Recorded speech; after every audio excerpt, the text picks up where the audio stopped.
नमस्कार दोस्तों, मैं रंजन कुमार सिंह आप सभी लोगों का स्वागत करता हूं अपने YouTube चैनल संगत शिक्षा में। दोस्तों, आप सभी लोग अच्छे से पढ़ाई कर रहे होंगे। मुझे आशा है कि आप सभी लोग BPSC के द्वारा आयोजित होने वाली 67वीं प्रारंभिक परीक्षा की तैयारी में जुटे होंगे। दोस्तों, हम इसी संदर्भ में बिहार से संबंधित अर्थात बिहार स्पेशल की कक्षाएं प्रारंभ कर रहे हैं। दोस्तों, जैसा कि आप सभी लोग जानते होंगे कि बिहार का 70 से 80% क्वेश्चन बिहार के इतिहास से आते हैं और इस संदर्भ में यह बहुत ही महत्वपूर्ण विषय हो जाता है। दोस्तों, बिहार का इतिहास हमारे देश के इतिहास के जैसा ही है। आप सभी लोग जानते होंगे कि इस इतिहास को 3 पार्ट में डिवाइड किया जाता है: प्राचीन भारत का इतिहास, मध्यकालीन भारत का इतिहास और आधुनिक भारत का इतिहास। इसी संदर्भ में बिहार में भी प्राचीन बिहार का इतिहास, मध्यकालीन बिहार का इतिहास और आधुनिक बिहार के इतिहास के बारे में हम लोग पढ़ते हैं। दोस्तों, इस वीडियो में हम लोग पूरे प्राचीन बिहार के इतिहास को कवर करेंगे तथा इनसे संबंधित विभिन्न मुद्दों पर बात करेंगे। तो हम लोग अब शुरू करते हैं। दोस्तों, बिहार के दक्षिण भाग में पूरा पाषाण काल के औजार मिले हैं। पत्थर की कुल्हाड़ियों के फल, चाकू और खुरपी के रूप में प्रयोग किए जाने वाले पत्थर के टुकड़े होते हैं। ऐसे अवशेष मुंगेर, पटना, गया और नालंदा जिले में उत्खनन से प्राप्त हुए हैं, जो अनुमानतः 1 लाख ईस्वी पूर्व के माने जाते हैं। मुंगेर के भीम बांध से आरंभिक पूरा पाषाणकालीन औजार मिले हैं। मध्य पाषाण युग 1 लाख से 40,000 ईसा पूर्व के माने जाते हैं और इसके अवशेष बिहार में मुंगेर जिला से मिला है। ये छोटे आकार के पत्थर के बने सामान के लिए प्रसिद्ध है तथा तेज धार और नोक वाले औजार भी यहाँ से मिले हैं। नवपाषाण युग के अवशेष उत्तर बिहार में चिरांद अर्थात सारण जिला और चेचर अर्थात वैशाली जिला से प्राप्त हुए हैं। इनका काल सामान्यतः 2500 ईसा पूर्व से लेकर 1500 ईसा पूर्व के लगभग मध्य माना जाता है। इनमें पत्थर के सूक्ष्म औजारों के साथ साथ हड्डी के उपकरण भी मिले हैं। भारत में चिरांद अर्थात सारण जिला से ही हड्डी के उपकरण प्रचुर मात्रा में मिले हैं। ताम्रपाषाण युग एवं इसके परवर्ती चरण के अवशेष चिरांद अर्थात सारण जिला, चेचर अर्थात वैशाली जिला, सोनपुर अर्थात सारण जिला, मनेर अर्थात पटना जिले से प्राप्त हुए हैं। चिरांद से ताम्रपाषाण कालीन युगीन काले लाल मृदभांड भी प्राप्त हुए हैं। उत्तर वैदिक काल अर्थात 1000 से लेकर 600 BC में आर्यों का प्रसार पूर्वी भारत में आरंभ हुआ। इसमें लौह प्रौद्योगिकी की देन निर्णायक मानी जाती है। भारत में 1000 से लेकर 800 ईसा पूर्व के मध्य लोहे का उपयोग आरंभ हुआ माना जाता है। इसी समय बिहार में आर्यों का भी विस्तार लगभग प्रारंभ हुआ था। लगभग 800 ईसा पूर्व में रचित शतपथ ब्राह्मण विदेह माधव और उसके पुरोहित गौतम राहुगण के सरस्वती नदी के तट से आगे बढ़ते हुए बिहार की सदानीरा नदी अर्थात गंडक नदी के तट पर पहुंचने का विवरण देता है। 6ठी शताब्दी ईसा पूर्व के बौद्ध रचनाओं के अनुसार 16 महाजनपदों और लगभग 10 गणराज्यों की जानकारी हमें मिलती है। इसमें 3 महाजनपद अंग, मगध और लिच्छवी बिहार में अवस्थित हैं। इन तीनों के संबंध में विस्तृत जानकारी अंगुत्तर निकाय तथा भगवती सूत्र में हमें मिलता है। अंग महाजनपद बिहार के वर्तमान मुंगेर और भागलपुर जिलों के क्षेत्र में फैला हुआ माना जाता है। इसकी राजधानी चंपा, वर्तमान जिसे चंपा नगर कहा जाता है, भागलपुर के समीप अवस्थित थी। बौद्ध साहित्य में चंपा को तत्कालीन 6 प्रमुख नगरों में स्वीकारा गया है। मगध महाजनपद के अधीन आधुनिक पटना, नालंदा, गया और शाहाबाद के कुछ क्षेत्र थे। इसकी राजधानी गिरिब्रज अर्थात राजगीर मानी जाती थी। दोस्तों, वैदिक साहित्य में मगध के लोगों का उल्लेख ब्रात्य अर्थात पतित के रूप में किया गया है। 6ठी शताब्दी ईसा पूर्व से पहले मगध में बृहद्रथ वंश के शासन का उल्लेख प्राप्त होता है। गंगा नदी के उत्तर में वर्तमान तिरहुत प्रमंडल में बज्जियों का संघ था, जो 8 गणराज्यों से मिलकर बना था। इसमें सबसे प्रबल लिच्छवी गणराज्य माना जाता है। इनकी सीमाएं वर्तमान वैशाली और मुजफ्फरपुर जिलों तक फैली हुई थी तथा राजधानी वैशाली थी। लिच्छवी गणराज्य ने अपनी राजधानी वैशाली में विश्व के पहले गणराज्य की स्थापना की थी और पूरे दुनिया का प्रथम लोकतंत्र बिहार में ही स्थापित माना जाता रहा है। 8 गणराज्यों में से एक क्षात्रिक अर्थात ज्ञात्रिक गणराज्य था, जिसके प्रमुख सिद्धार्थ के यहाँ महावीर का जन्म 540 ईसा पूर्व में कुंडग्राम वैशाली में हुआ था। इनकी माता त्रिशला लिच्छवी गणराज्य के प्रमुख चेटक की बहन थी। महावीर स्वामी ने 468 ईसा पूर्व में पावापुरी में निर्वाण प्राप्त किया था, अर्थात पावापुरी में ही इनकी मृत्यु हो गई थी। कौटिल्य ने लिच्छवी राज्य का उल्लेख राज शब्दोपजीवी संघ के रूप में किया है। लिच्छवी राज्य की राजधानी वैशाली की पहचान बसाढ़ नामक गांव से की गई है। बसाढ़ पूर्वोत्तर बिहार के शाक्य गणराज्य में सिद्धार्थ अर्थात गौतम बुद्ध का जन्म हुआ था। इस गणराज्य की राजधानी कपिलवस्तु थी। इसी के समीप लुम्बिनी में गौतम बुद्ध का जन्म हुआ था। गौतम बुद्ध ने बोध गया में एक पीपल वृक्ष के नीचे ज्ञान प्राप्त किया था। यजुर्वेद में सबसे पहले विदेह राज्य का उल्लेख मिलता है। यहाँ के राजवंश की शुरुआत इक्ष्वाकु के पुत्र निमि विदेह से मानी जाती है। राजा मिथिजनक विदेह ने मिथिला की स्थापना की थी। इस वंश के 25वें राजा सिरध्वज जनक माने जाते हैं, जिनके द्वारा गोद ली गई पुत्री सीता का विवाह कौशल के राजा दशरथ के पुत्र राम से हुआ था।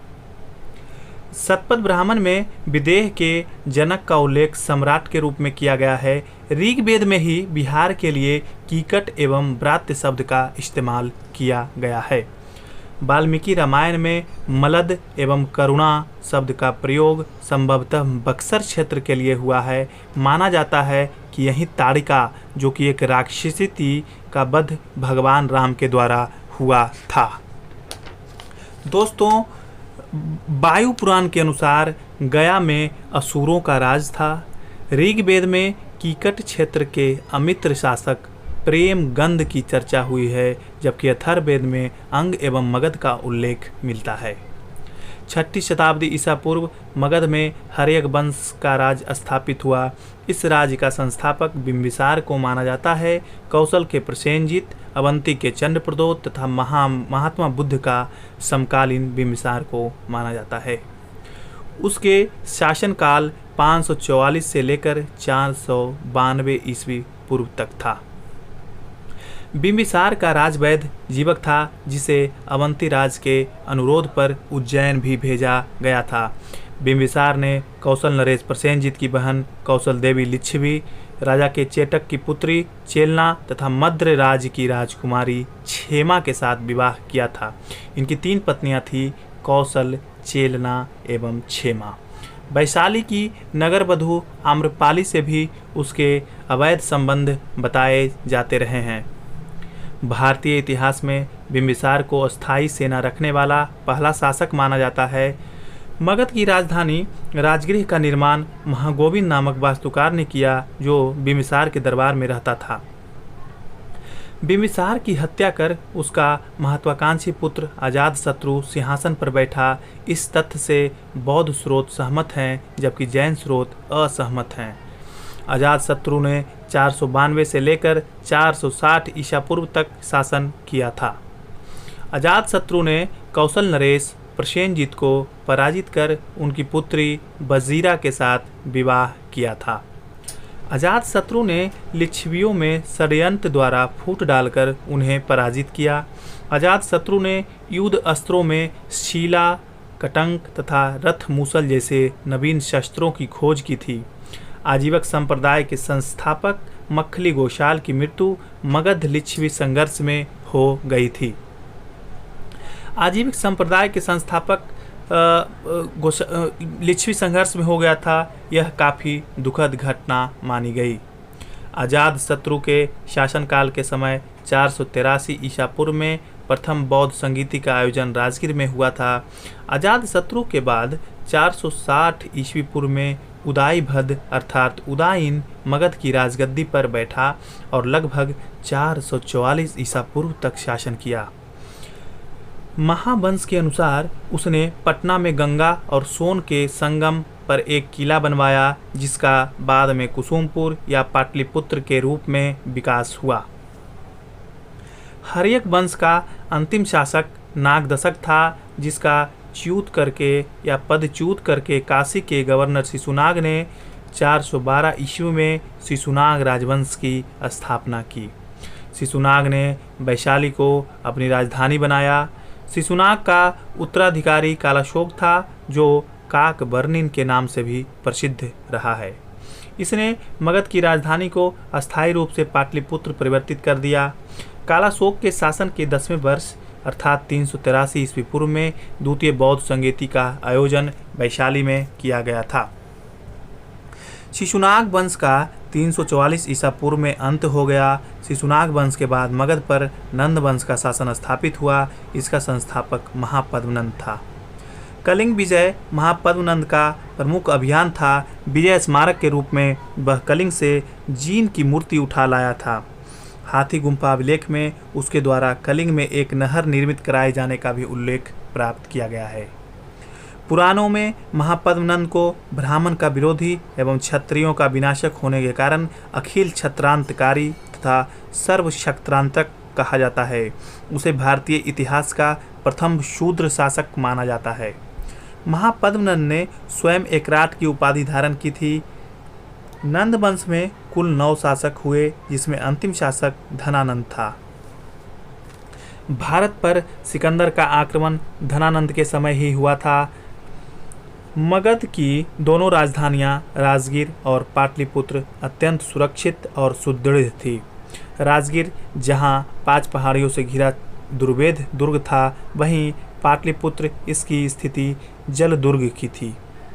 पाटलिपुत्र गंगा, गंडक और सोन नदियों के संगम पर स्थित था, जबकि थोड़ी दूर पर सरयू भी गंगा में मिल जाती थी। धनानंद के अत्याचारी शासन का अंत करके चंद्रगुप्त मौर्य, जिसका शासनकाल 320 से 298 ईसा पूर्व माना जाता है, ने चाणक्य की सहायता से मौर्य साम्राज्य की स्थापना की थी। पश्चिमोत्तर सीमा प्रांत को सबसे पहले यूनानियों के गिरफ्त से मुक्त कराने के कारण चंद्रगुप्त मौर्य को भारतीय इतिहास में मुक्तिदाता के रूप में जाना जाता है। चंद्रगुप्त मौर्य ने यूनानी सेनानायक सेल्यूकस निकेटर को युद्ध में पराजित किया तथा उससे काबुल, कंधार, हेरात, बलूचिस्तान और मकरान को प्राप्त किया। साथ ही सेल्यूकस की पुत्री से विवाह भी किया था। सेल्यूकस का दूत मेगास्थनीज 315 ईस्वी में चंद्रगुप्त मौर्य के दरबार में पाटलिपुत्र आया। मेगास्थनीज की इंडिका में राजधानी पाटलिपुत्र के नगर प्रशासन की विस्तृत चर्चा मिलती है। इसमें पाटलिपुत्र को पालीब्रोथा कहा गया है। पाटलिपुत्र के प्रशासन का दायित्व 30 नागरिकों की सभा पर था, जो 5-5 सदस्यों की 6 समितियों में संगठित थे। चंद्रगुप्त मौर्य के राजप्रसाद के अवशेष पटना के समीप कुम्हरार गांव में मिले हैं। इसे खोजने का श्रेय स्पूनर को है। भारत में प्रथम केंद्रीकृत प्रशासनिक व्यवस्था लागू करने का श्रेय चंद्रगुप्त मौर्य को ही दिया जाता है। चंद्रगुप्त के प्रशासन का पूर्ण विवरण कौटिल्य के अर्थशास्त्र में मिलता है, जिसमें 28 अध्यक्षों एवं 18 तीर्थों की चर्चा है। चंद्रगुप्त मौर्य के उत्तराधिकारी बिंदुसार, जिसका डेट 298 से 272 ईसा पूर्व माना जाता है, के दरबार में यूनानी राजदूत डिमोक्लस आया था। बिंदुसार के समय में डिमोक्लस आया था। मौर्य वंश के महानतम शासक अशोक ने साम्राज्य विस्तार की नीति अपनाई। साम्राज्य विस्तार की नीति अपनाने के साथ ही अशोक का काफ़ी एक प्रशासनिक सुदृढ़ व्यवस्था को स्थापित किया। अशोक का कार्यकाल 272 से लेकर 232 ईसा पूर्व माना जाता है। सम्राट अशोक का राजमहल छोटी पहाड़ी से कुम्हरार तक लगभग 10 वर्ग किलोमीटर क्षेत्र में विस्तृत था। 261 ईस्वी पूर्व में कलिंग युद्ध के भीषण नरसंहार और रक्तपात ने अशोक को युद्ध के स्थान पर धम्म विजय की नीति अपनाने को प्रेरित किया और यहीं से अशोक के जीवन में काफ़ी परिवर्तन भी आए। बिहार में अशोक के अभिलेख बराबर सहस्राम तथा चंपारण से प्राप्त हुए हैं। वैशाली और पाटलिपुत्र में भी अशोक के स्तंभ प्राप्त हुए हैं, परंतु उन पर अभिलेख उत्कीर्ण नहीं पाए गए हैं। सम्राट अशोक ने अपने भाई महेंद्र के लिए संत की कुटिया रूपी पहाड़ी निर्मित भी करवाई थी। सम्राट अशोक ने पाटलिपुत्र में पंच पहाड़ियों का भी निर्माण कराया था। अशोक ने अपने शासन के 12वें वर्ष में गया के निकट बराबर की पहाड़ियों में सुदामा गुफा का भी निर्माण कराया था तथा उसे आजीवकों को दान दे दिया था।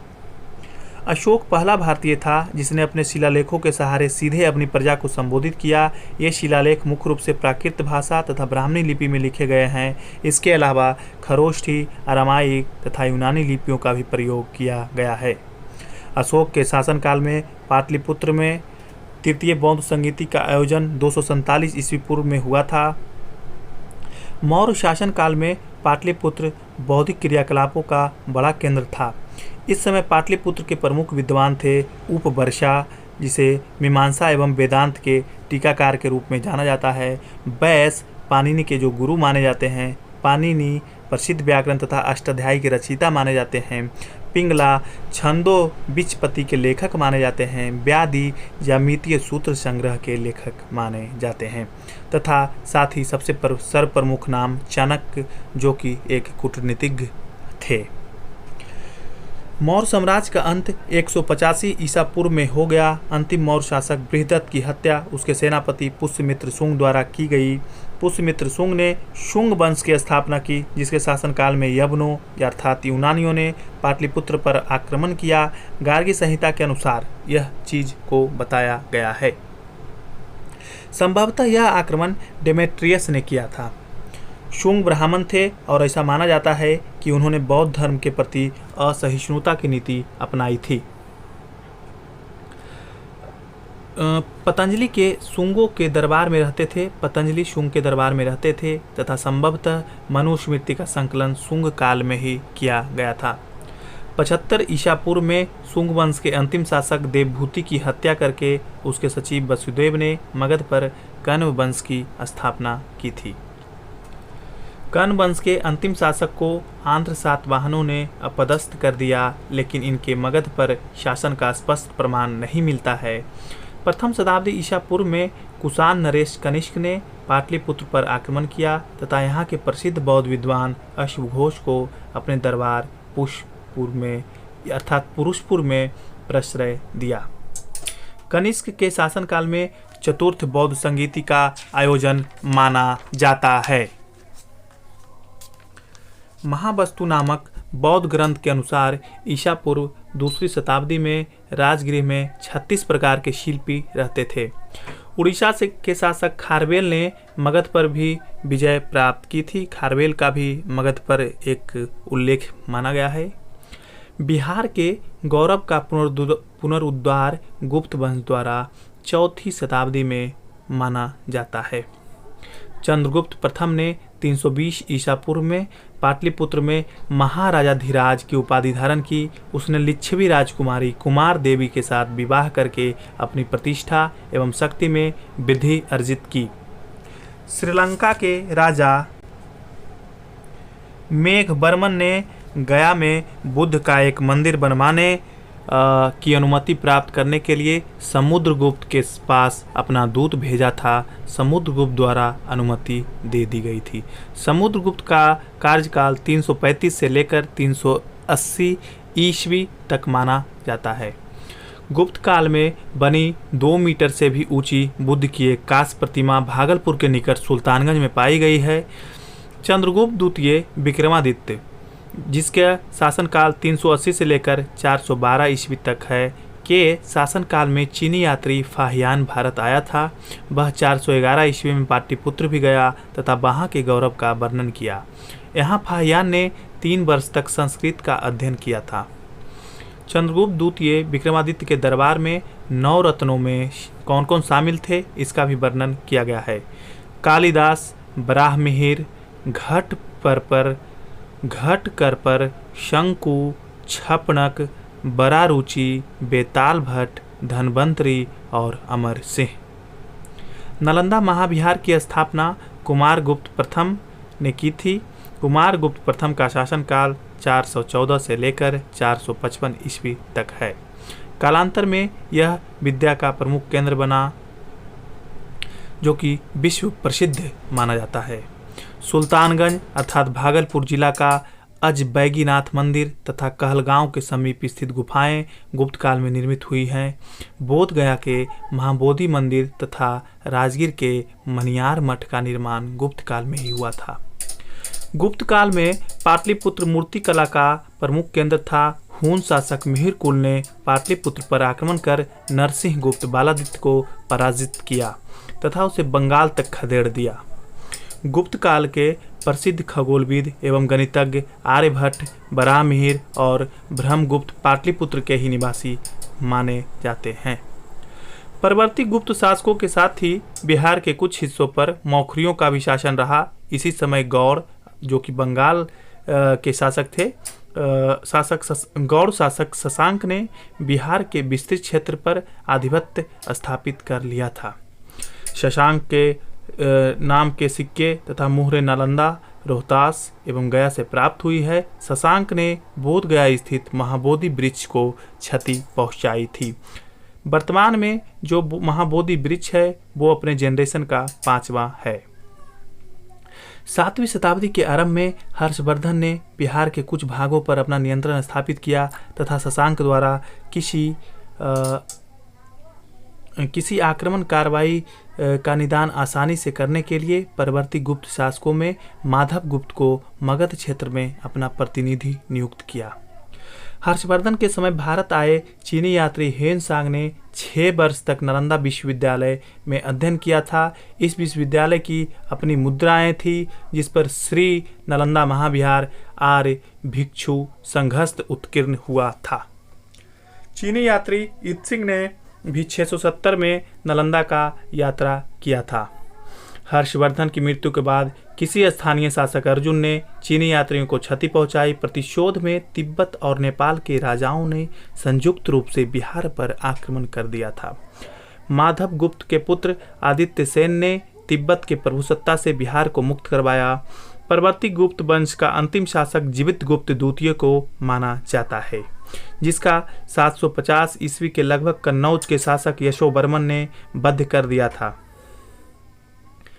इस समय पाटलिपुत्र का गौरव भी नष्ट हो चुका था। हर्षवर्धन के साम्राज्य के विघटन के बाद 8वीं शताब्दी के मध्य में पूर्वी भारत में पाल वंश के अभ्युदय हुआ। इसका संस्थापक गोपाल को माना जाता है, जिसने शीघ्र ही अपना अधिकार बिहार के क्षेत्र में विस्तृत कर दिया था।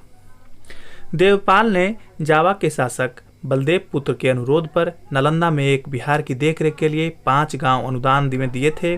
बलदेव पुत्र ने देवपाल की अनुमति से नालंदा में विदेशी विद्यार्थियों के लिए छात्रावास भी निर्मित करवाया था। रामपाल के शासनकाल में मिथिला अर्थात तिरहुट में कर्नाट वंश का राज्य स्थापित हुआ था। इसका संस्थापक नन्यदेव था, जिसने कर्नाट कुलभूषण की उपाधि भी धारण की थी। उसने 1097 से लेकर 1147 ईस्वी तक शासन किया तथा इस दौरान नेपाल का क्षेत्र भी विजित किया था। पाल वंश के समय ही धनपाल ने विक्रमशिला महाविहार की स्थापना करवाई। उदंतपुरी और जगदल के विश्वविद्यालय, जो कि बौद्ध शिक्षा केंद्र थे, में भी इस काल में ही अस्तित्व में आए थे। गढ़वाल वंश के शासक गोविंद चंद्र के मुंगेर ताम्रपत्र में तरुष्कुंड नामक कर की चर्चा किया गया है। तरुष्कुंड नामक टैक्स, यह कर यहाँ के किसानों से प्राप्त किया जाता था और इससे तुर्कों के आक्रमण को रोकने के साधन जुटाए जाते थे। 12वीं शताब्दी के अंत और 13वीं शताब्दी के आरंभ में बनारस और अवध क्षेत्र के सेनापति मलिक हुसामुद्दीन के सहायक इख्तियारुद्दीन मुहम्मद इब्ने बख्तियार खिलजी ने बिहार में कर्मनासा नदी के पूर्व में सफल सैनिक अभियान किया।